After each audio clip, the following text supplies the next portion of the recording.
Jesus Cristo. Amém. Bom, irmãos, vamos ficar de pé.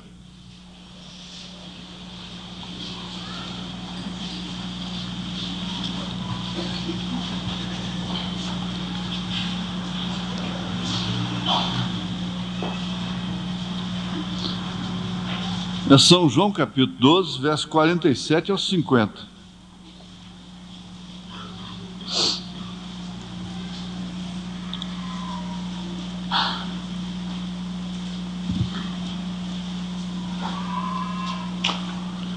E se alguém ouvir as minhas palavras e não crer, eu não o julgo, disse Jesus, né? Porque eu vim não para julgar o mundo, mas para salvar o mundo.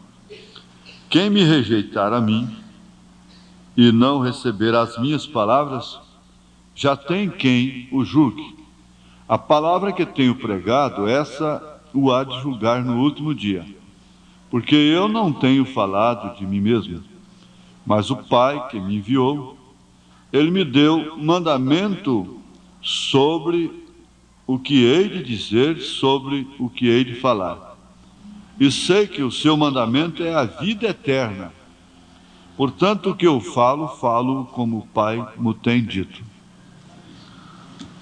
Mais uma vez, ó Pai, nós oramos a Ti, com gratidão em nossos corações, por podermos vir à Tua casa, o que significa graça, misericórdia, privilégio, estarmos aqui e conversarmos sobre as coisas práticas, naturais da vida e alimentar, sobretudo, as nossas almas, nossos espíritos, sermos corrigidos, redarguidos. Em nome de Jesus Cristo, nós pedimos estas bênçãos, com perdão dos nossos pecados. Amém. Amém.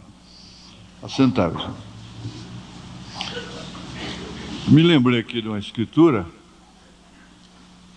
está, me parece que é na primeira carta a Timóteo, capítulo 3, capítulo 3, verso 14 em diante.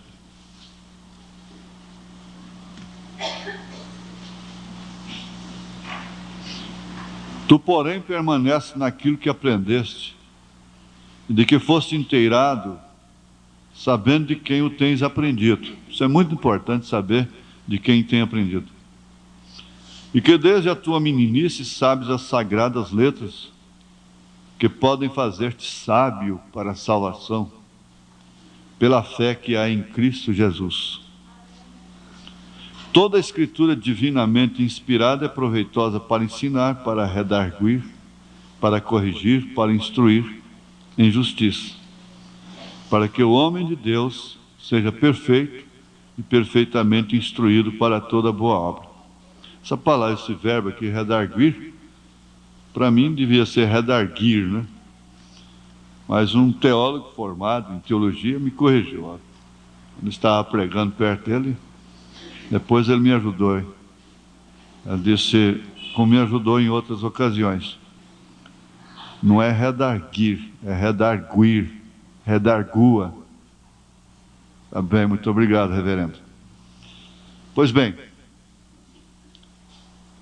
então, toda a Escritura divinamente inspirada é proveitosa para ensinar, para redarguir, para corrigir, para instruir em justiça. Para quê? Para que o homem de Deus seja perfeito e perfeitamente instruído para toda boa obra. Se você tiver com sono, você vai dormir, porque eu quero conversar só, não dá nenhuma tonalidade de pregação, mas vamos pensar um pouquinho de uma maneira mais séria no sentido desta palavra que Jesus acaba de dizer. Quem é que rejeitaria a Jesus e não receberia as suas palavras? Parece que a gente tem um descanso assim, quando a gente lê isso,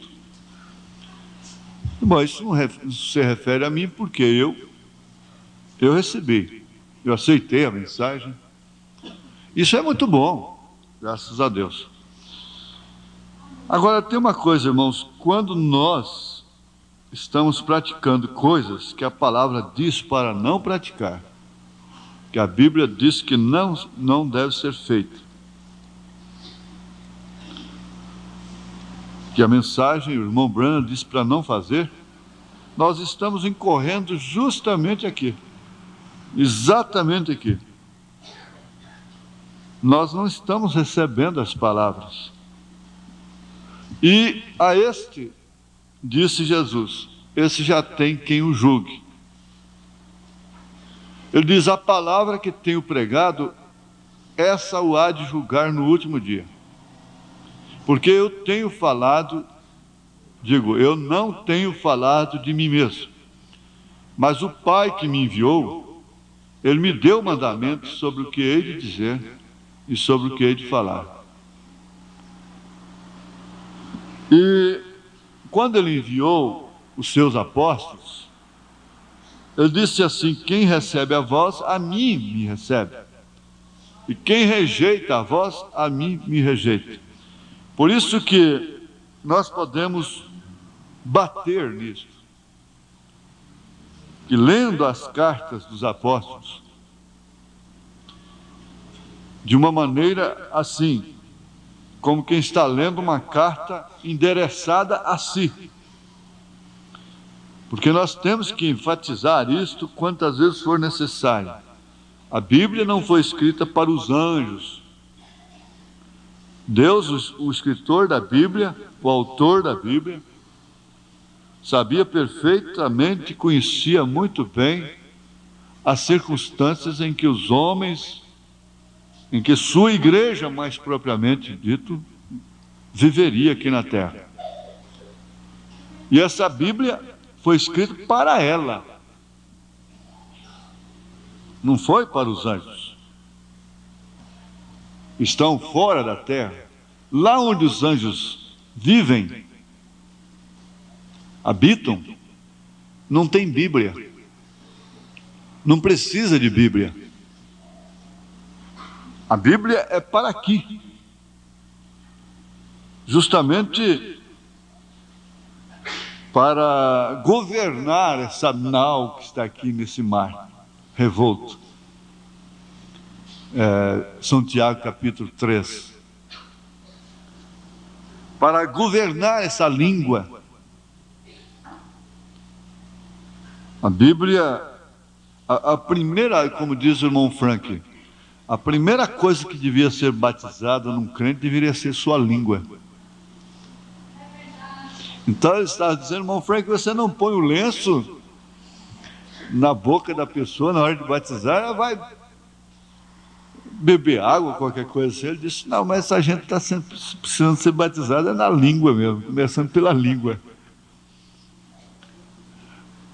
E é uma verdade muito grande. Você pega Tiago capítulo 3, você vai encontrar que o homem que domina a língua é perfeito. Ele disse, não é o homem que domina o sexo, não é o homem que domina outras tantas coisas que a sociedade,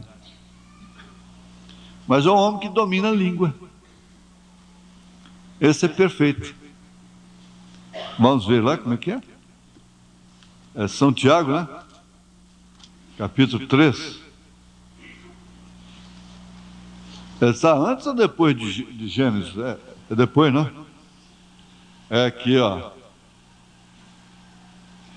Meus irmãos, muitos de vós não sejam mestres. Você quer ensinar os outros, né? Sabendo que receberemos mais duro juízo.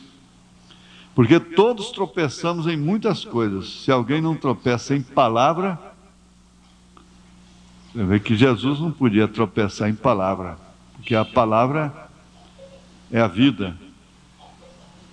Então nós falamos tanto, nós brincamos tanto, que por fim vamos ficando desacreditados, mesmo no nosso ambiente Se alguém não tropeça em palavra, o tal varão não é perfeito e poderoso para também refrear todo o corpo. Ora, nós pomos freio nas bocas dos cavalos para que nos obedeçam e conseguimos dirigir todo o seu corpo. Vede também as naus que, sendo tão grandes e levadas de impetuosos ventos, se viram com um bem pequeno leme para onde quer a vontade daquele que as governa. Assim também a língua é um pequeno membro e gloria-se de grandes coisas. Vede com um grande bosque um pequeno fogo incendeia. A língua também é um fogo. Como mundo de iniquidade, a língua está posta entre os nossos membros e contamina todo o corpo. Contamina todo o corpo e inflama o curso da natureza. Inflama o curso da natureza e é inflamada pelo inferno. Porque toda a natureza, tanto de bestas, feras, como de animais, tanto de répteis, como de animais do mar, se amansa e foi domada pela natureza humana. Mas nenhum homem pode domar a língua. É um mal que não se pode refrear. Está cheia de peçonha mortal. Peçonha é veneno. Por isso que às vezes até é bom não ter muita amizade. As famílias que não têm muito relacionamento dentro da igreja, elas são mais felizes. São mais felizes em vários aspectos. Eu digo isso sempre. Um irmão uma vez entrou até em dificuldade, lá na Avenida Goiás. Disse, olha, se tiver que vender um carro, não vende para irmão, não. E por último, parece que se você conseguir uma empregada lá descrente, é melhor um empregado. Infelizmente. Outro dia eu disse aqui, falei, é bom que aquele irmão não tivesse trabalhado com o irmão. Se fosse um incrédulo, ele o respeitaria e teria que trabalhar direitinho, e qualquer coisa ele podia mandá-lo para a rua, e qualquer coisa. Mas sendo irmão tem que tolerar tudo. Sendo irmã, quando a Bíblia diz que devia, aí que sim que deve respeitar mais e tratar com mais interesse como ao Senhor, não é? Então é tão custoso o relacionamento, e justamente por causa disso. Vende um carro para o irmão, se ele furar o pneu na esquina ali, o irmão já fica em dificuldade com o outro, porque vendeu o carro para ele, o pneu furou. Se é um incrédulo, quer ver atrás, um descrente, um desconhecido, não tem dificuldade. Se o motor fundir, então acabou, escandaliza, vai embora da igreja. Não vai mais para o céu, por causa do irmão que vendeu o carro para ele. Olha, eu não vou mais para o céu porque lá um irmão me vendeu um carro. O irmão foi trabalhar para mim, pegou o dinheiro e antes de terminar, pegou o dinheiro tudo e acabou. Não tem orçamento que chega, faz orçamento, o serviço está na metade, já quer mais dinheiro, e essa coisa toda. E daí, então seria muito melhor que não tivesse trabalhado, não ter pegado o serviço. Parece que seria, não é? Mas por que não pode? Por que, meu Deus? Por quê? Será que é impraticável? Mas vocês vão vendo na experiência que é difícil. Por quê? Por mais que um irmão faça, o outro não agradece. Por mais que uma patroa, a irmã, faz com uma empregada, a irmã, ela não agradece. É muito custoso estar a dois, até sozinho, no pensamento você está. É porque ele comprou meu carro e não pagou. Ele não deu nem satisfação. O irmão Breno disse que ele tem que dar satisfação da dívida. O outro,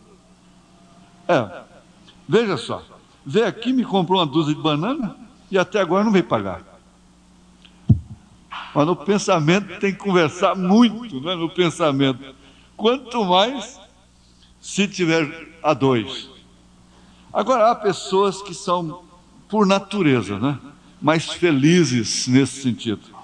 Você convive com elas muito tempo e elas não falam nada. Você nunca viu aquela moça, empregada sua, falar, tocar no nome de onde ela trabalhou, com quem ela trabalhou, de outra família, de sua própria família, de problemas da igreja.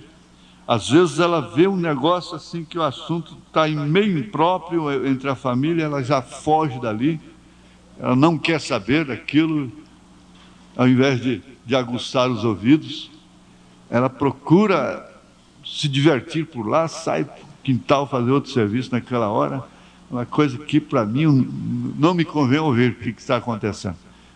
E a outra se esconde atrás da porta e abre o ouvido, o caminhão passa, por que se passou agora? Curiosas. Paulo fala dessas mulheres curiosas. Mas esse não é o nosso assunto. Por que isso, hein? Não é o nosso assunto. Muito embora esteja na questão da palavra. Por isso que Jesus não falava bobagem, não falava aéreamente, porque a palavra dele determinaria o destino da humanidade. Não é certo? Agora, não tem palavra sem voz, é claro. E a voz era como a voz de muitas águas. Sua voz era como a voz de muitas águas. Apocalipse 17, 15. Agora, o que representam as águas? Vejam em Apocalipse 17, 15. As águas que tens visto são povos, e multidões, e nações, e línguas. Sua voz era como o ruído de multidões falando. Que é isso? É o juízo. Porque essas são as vozes das multidões de testemunhas. Paulo diz que nós estamos cercados de nuvens de testemunhas. Um crime fica impune se não houver prova, testemunha, aqui na terra. Mas qualquer crime que é cometido, existe uma nuvem de testemunhas para o dia de juízo. Nuvem de testemunha. Nós temos até o dever de encobrir as coisas das pessoas. É até uma obrigação. As coisas que acontecem conosco. Porque seria um absurdo, seria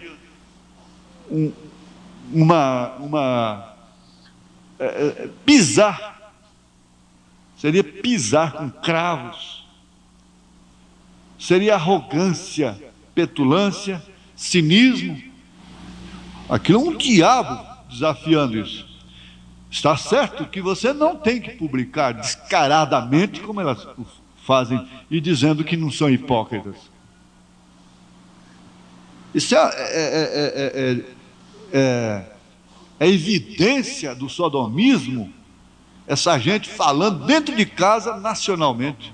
Em cada lar, eles estão ali, falando com toda ousadia, desafiando a dona de casa, desafiando o pai, desafiando as moças, desafiando todo mundo.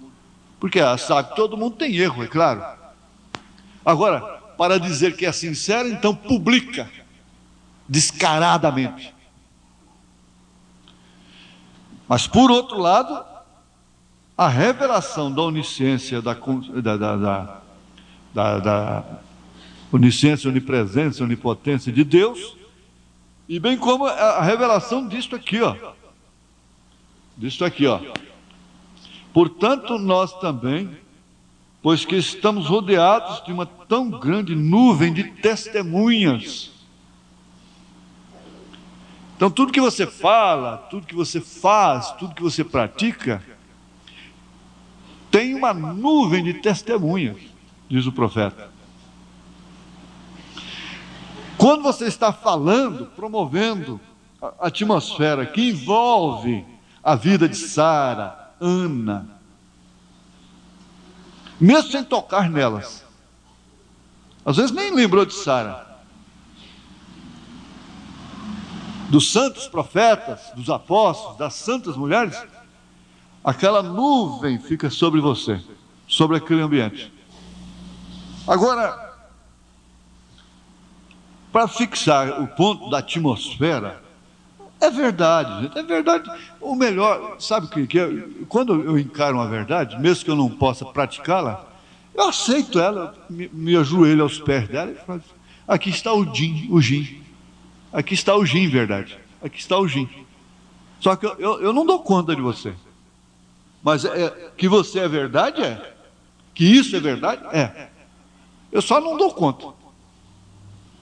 Mas eu não discuto com aquilo. Então isso traz uma boa porção sobre nós. Não resta dúvida. E quando você faz da sua casa aquele ambiente de agressão, de desconsideração, de descaridade, essa nuvem vem por cima daquela casa. E há muitas coisas que atraem. O cheiro da erva cidreira é muito bom para atrair um enxame de abelha. E engraçado, você bate na lata. Quem já capturou assim, atraiu enxame de abelha? Tem uma testemunha ali, 2, 3, 4, 5, olha, já mais de 3. Então a Bíblia já, ali, o irmão Belarmino, né? Então a gente enxergava logo as folhas de erva cidreira, que era de quintal, não era, irmão Belarmino? Dentro de uma lata de querosene vazia, e pum, pum, pum, batendo. Era bastante. A rainha veio, entrou ali, atraída pelo cheiro, não sei o barulho. Por que ela gosta de barulho, né? Você sabe, irmão? Você já perguntou para ela? Não. O irmão Valdivino conversa com elas, ele deve saber por que ela gosta. E depois elas não gostam de barulho. Depois não. Elas trabalham em silêncio. O barulho só delas depois. Só delas. Só delas. Não é? Então, aquilo atrai, vem o cheiro. E Paulo fala desse cheiro. Atrai, ela vem e faz morada. Aquele enxame vem e faz morada. Agora, uma boa lata de querosene é aquele caixote quadrado que está lá no lugar do altar da sua casa, né? É um caixote quadrado com uma tela que tem um tubo, você liga, então vem o cheiro de mais coiseira, essa coiseira tudo embrulhada, né? Qual é o enxame que vai vir ali? O enxame do Espírito Santo, das testemunhas, né? Do Velho Testamento, do Novo Testamento, vem tudo para ali, porque o cheiro está atraindo eles. É um enxame de demônios. Quando nós ligamos o televisor dentro de casa, eles chamam um enxame de demônios. Você está aberto para qualquer coisa depois. Inclusive para o adultério. Que mesmo sem sair de casa, você comete adultério, diz o irmão Brenner, vendo a televisão. Agora, essa atmosfera sempre atraída também por som. O som. Sua voz era como o ruído de multidões. Será a voz, ele diz aqui, porque estas são as vozes das multidões de testemunhas, que por meio do Espírito Santo, em todas as eras, tem dado testemunho de Cristo e tem pregado o seu Evangelho. Será a voz de cada homem pronunciando juízo contra o pecador que não fez caso do aviso. Aí vem a palavra, não obedeceu a palavra que Jesus disse. Então tem quem o julgue. Será a voz de cada homem pronunciando juízo contra o pecador que não fez caso do aviso. As vozes dos 7 mensageiros se ouvirão com potência e clareza. Aqueles pregadores fiéis que pregaram o poder salvador de Jesus, o batismo no nome de Jesus, o batismo e o poder do Espírito Santo, aqueles que apreciaram e se mantiveram mais com a palavra que com suas próprias vidas. Todos eles foram a voz de Jesus Cristo por meio do Espírito Santo através das eras. Aí vem então São João 17:20. Veja, e não rogo somente por estes, mas também por aqueles que pela sua palavra hão de crer em mim. Tem pensado você quão horroroso será para o homem que tem sido levado pela corrente e vai irremediavelmente para a catarata? Pense agora naquele rugido enquanto ele se aproxima à ruína certa e inevitável. E assim é exatamente como vem o dia do juízo, quando o ruído das vozes condenarão a você por não haver feito caso do aviso até que foi tarde demais. Tenha cuidado agora mesmo, porque neste momento seus pensamentos estão sendo registrados no céu. Até a possível contenção que haja nesta hora, polêmica, resistência que haja no espírito. Ali seus pensamentos falam mais fortes que suas palavras. Como o fariseu que clamava de lábios, falando, porém não escutando o Senhor. Seu coração chegou a ser vil e corrompido até que foi tarde demais. Agora mesmo pode ser que esta seja a sua última oportunidade para escutar a palavra e recebê-la para a vida eterna. Será muito tarde quando você se aproximar ao ruído da multidão de vozes de juízo e perdição.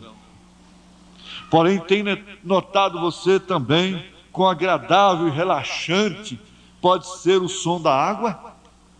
Gostoso, não é? Me agrada pescar e me encanta encontrar algum lugar onde se ouça o murmúrio quieto das águas. Ali posso deitar-me e escutar a água apaziguando meu coração com paz, gozo e contentamento. Foi o que disse, um país que está na correnteza do abismo, justamente as duas coisas mais nobres que separaria, que seria um bom esporte para uma criança, para um filho, é pescar, caçar, é que eles na hipocrisia fecharam as portas para todos os meios técnicos que existem para implantar a caça e a pesca num país tão rico como esse. A criança não sabe o que é pescar, relaxante, terapia. As mulheres não pescam. Não pescam. Os homens não pescam. Tem uma pescaria aí que é predatória, que é criminosa, que é orgia para beber e outras coisas. Mas encontrar um lugar onde se ouça o murmúrio quieto das águas, aquelas águas cristalinas descendo a serra, formando poço ali, acolá, não é? Ali posso deitar-me e escutar a água apaziguando meu coração com paz, gozo e contentamento. Quanto gozo tenho por estar ancorado no porto de repouso, onde a voz do Senhor fala a paz, como tem declarado a palavra das águas de separação. Quão agradecidos deveríamos estar ao ouvir sua voz de amor e ternura, porque esse não é o jockey matador, é voz de ternura, de amor. Uma voz que dá direção e protege, direção e proteção. E algum dia ouviremos aquela voz aprazível falar-nos, não em juízo, mas em boas-vindas, porque nossos pecados têm sido perdoados por seu sangue, nossas vidas têm sido cheias do Espírito, e nosso andar estava na palavra que Jesus falou.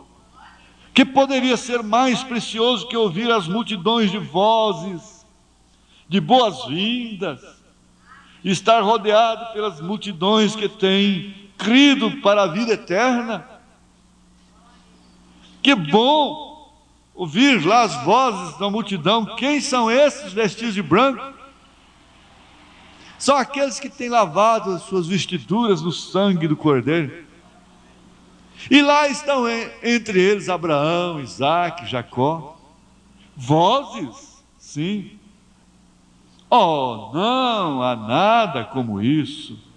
Minha oração é que você ouça sua voz e que não vai endurecer seu coração, mas que o receba como seu rei. Oh, se você somente ouvisse. Porém foram as águas que destruíram o mundo, as mesmas que salvaram a Noé.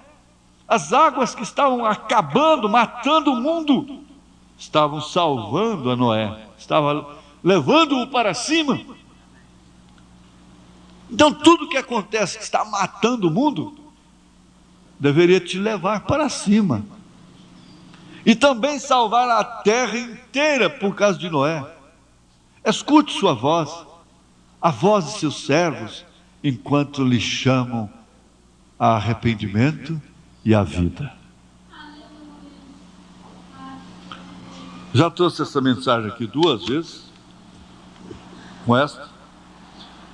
É a mensagem Almas que estão em prisão agora, a partir do parágrafo 204.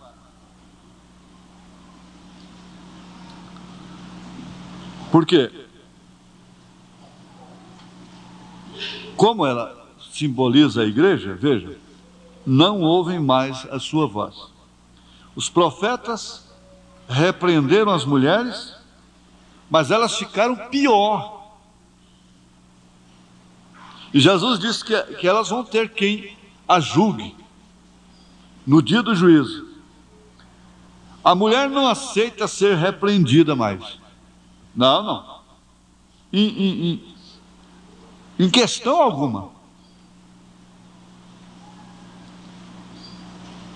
Ela não obedeceu à voz lá no Éden. E aquilo causou o tocar de todas as sirenes. Aí volta-se lá em São João, capítulo 12, né? São João 12. A gente tem que deixar o marcador onde está usando. Depois não ficar desfolhando a Bíblia. São João 12, 47. E se alguém ouvir as minhas palavras e não crer, eu não o julgo. Continua aí. Mais 10 anos, 20, 30, 40, 50 anos. Pode continuar. Porém, porque eu vim não para julgar o mundo, mas para salvar o mundo. Quem me rejeitar a mim e não receber as minhas palavras, já tem quem o julgue. Veja, ela não aceita ser repreendida. Os seus direitos estão mais altos do que os dos próprios homens. Ela deve ser realmente tratada como o vaso mais frágil, o que a Bíblia diz que ela é. Mas veja, é mais frágil. Veja o termo, mais frágil, porque o homem é frágil. Só que ela é mais frágil.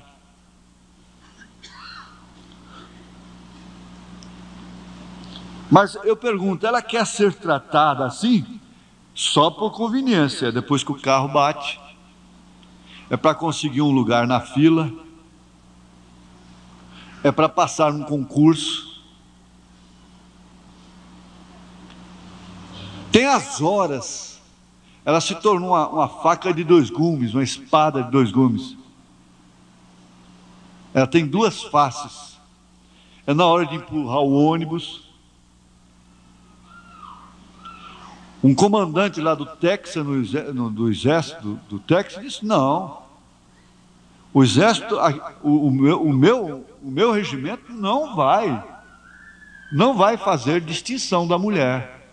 Ela vai ter que fazer os mesmos exercícios, as mesmas marchas, como os homens. Elas não são iguais? O que elas querem fazer no exército? Então elas têm que passar pelo mesmo processo dos homens. Eu não posso ter um exército para ela, um exército feminino. Entrou aqui, seja quem for.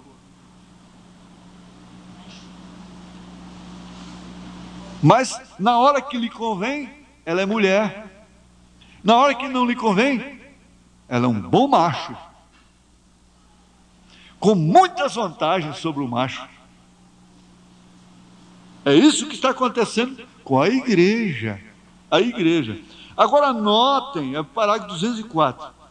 Agora notem exatamente o que ocorreu. Os profetas repreenderam aquelas mulheres naqueles dias e foram chamados de inimigos de mulher. Isso mesmo. A história prova que assim foi. Agora espere só um minuto. Você que está anotando as escrituras, você deve anotar 1 Timóteo 5,6. Vocês, irmãos, eu não creio que haja isso, mas vocês que gostam de ser valentões em casa, então se apodera disso aqui e ficam mais valentões, né? O irmão Brando disse que um homem que bate numa mulher, não tem coragem de bater num homem. Não é isso.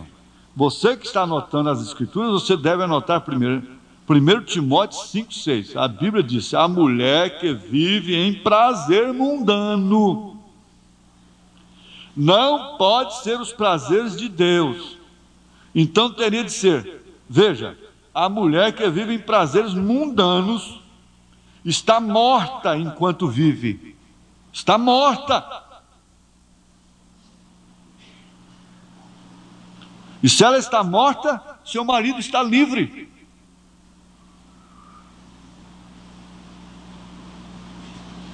Tem que encarar casamento e divórcio. Queira ou não queira, a igreja tem que encarar o casamento e divórcio. Isso é o que o profeta disse, São Paulo. A mulher que vive nesta condição mundana está morta enquanto vive. E se ela rejeita, trabalha, prega, orienta, aconselha, trabalha com ela todo o tempo. E se ela rejeita a misericórdia, ela pode cruzar a linha de separação onde não há mais lugar para ela. Não tem mais lugar para ela. Então, onde ela está, com seus olhos pintados, seu cabelo cortado, e mais preocupada com sua ligeira aparência aqui de poucos dias, e ela tem cruzado a linha, sem meio de voltar, e tem de haver um ministério que seja pregado para ela. Mas lembre-se, nesse tempo está tudo acabado, está feito, é simplesmente um tormento. Haverá um ministério. Agora ele está falando isso, você sabe, sempre, ele nunca diz que é ele. Ele nunca diz que é ele. Essa mensagem aqui foi pregada em 63, não é? Haverá um ministério que mostrará grandes maravilhas. Joel assim disse, mas não haverá tempo para a redenção. Elas não se convertem mais. Está tudo terminado. Porque se as mulheres estivessem se convertendo, ainda haveria salvação para os homens. Porque aqueles que não são crentes são ganhos pelo testemunho de suas mulheres sem palavra. Veja o quanto ela é forte. Não é à toa que ela representa a igreja. Não é à toa que ela, sendo sábia dessa forma, ela edifica a casa. Mas não haverá tempo mais para a redenção. Está tudo terminado. O Cordeiro tem tomado o seu livro e termina os seus redimidos. Assim como Jesus primeiro pregou e foi rejeitado, então foi e atormentou aqueles que estavam ali, pregou para aqueles que estavam em prisão. Eu disse naquele trabalho da tentação, Jesus quebrou lá, fez aquele, a gente fala limpeza do templo, ele deixou aquilo lá tudo desarrumado só e foi embora. Ele não limpou não, causou um transtorno, uma confusão lá dentro. E às vezes a mensagem faz isso na sua vida e você pensa que está tudo arrumado. Aí vira aquele legalista dentro da mensagem. Por muito tempo. Daqui a pouco, lá está a mulher lá dentro, lá está o jogo, a loteria, a galinha, o sapo, está tudo lá dentro. Aquela coiseira, aqueles répteis, cachorro, está tudo lá dentro. Apenas foi agitado só.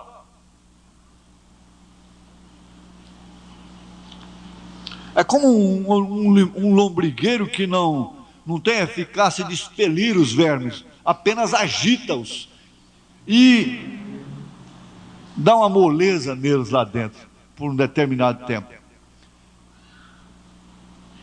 Mas de repente eles começam a acordar de novo e acordam com mais fome. E o último estado é pior.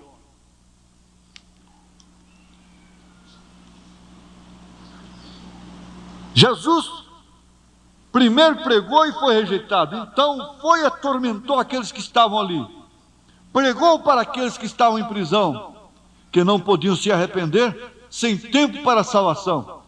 Esse mesmo ministério, está fazendo referência de ministério, esse mesmo ministério terá de se repetir novamente. E se isso pudesse ser a terceira puxada para os perdidos eternamente. E se for ali, eu espero que não seja. E se for, pense nisso só um minuto agora. E se for, Deus me livre, eu tenho filhos. Vê, isto porém seguramente parece bem semelhante aqui. Está nós estamos praticamente admitindo que estamos nisto. Porque não há mensagem mais que conserta ninguém. Há mensagens que uns gostam, mas não que mudam. Não que mudam. Há pregadores que gostam, são preferidos, mas ninguém muda. Os seus preferentes não mudam com suas mensagens. Porque essa visão veio quando eu era garoto, porque eu nunca pensei nisto antes, porque esse transe veio ali no quarto outro dia, diz, aqui está bem no meio das almas perdidas, almas encarceradas hoje. E Jesus pregou a elas, testemunhou, porém elas nunca se arrependeram. Não, a sua palavra para elas não teve nenhum valor. E agora o profeta diz, e quanto mais eu prego, pior elas ficam.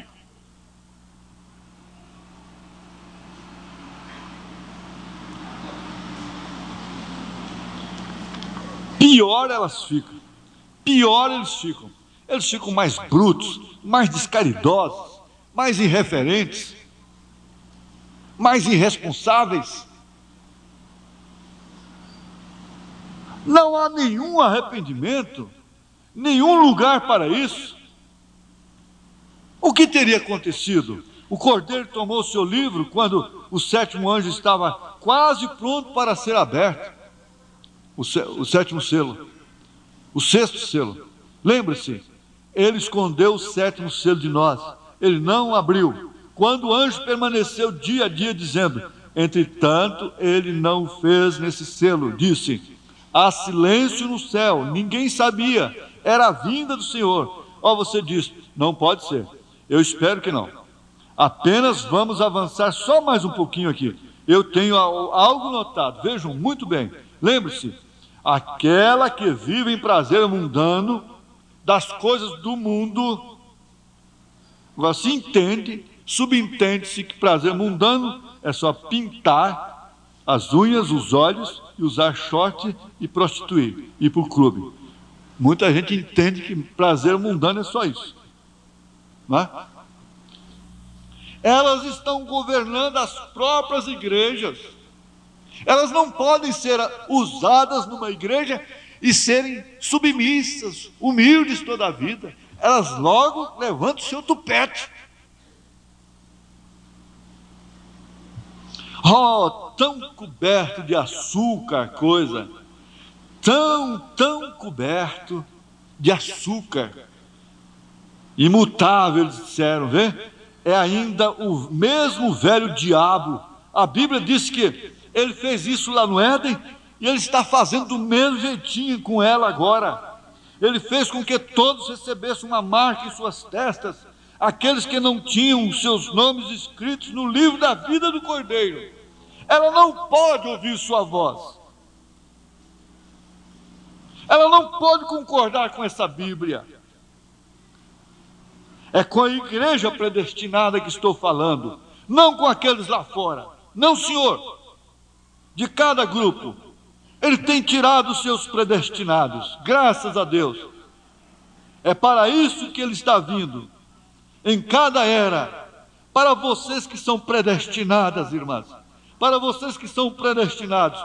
Porém, ali ela se mantém, ali está ela, essa é ela. Prega a palavra, manipula a palavra, se torna uma deusa e causa de todo pecado. Paulo disse que eles se perverteriam tanto e entrariam com essas mulherzinhas de casa em casa com a Bíblia debaixo da mão, carregadas de pecado, pecado religioso, domínio feminino, mulher jezabelita. A Bíblia disse: eu não permito que a mulher ensine ou use de autoridade, mas que esteja em obediência, assim como também disse a lei. Está vendo? E ela não pode fazê-lo.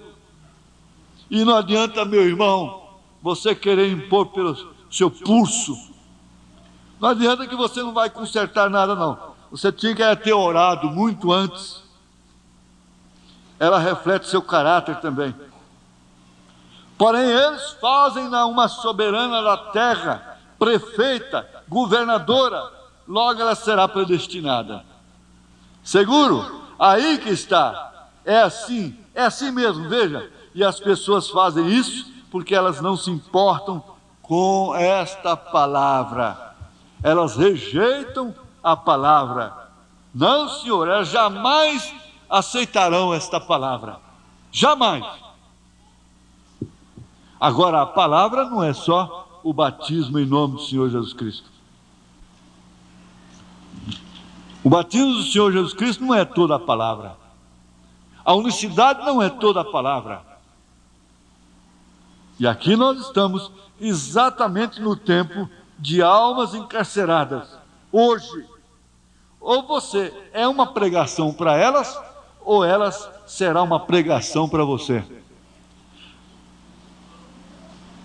Se é o corpo de Cristo, então o corpo de Cristo está pregando para elas, advertindo-as. Muito embora, melhor do que ele, ninguém sabe que elas não se converterão. Vamos ficar de pé? Você é um pregador do Evangelho também, e você está aqui por uma boa causa. Você não está doente, você está em necessidade e você quer um avivamento pentecostal para começar em sua igreja. Todos nós queremos isso. Vamos todos ficar de pé.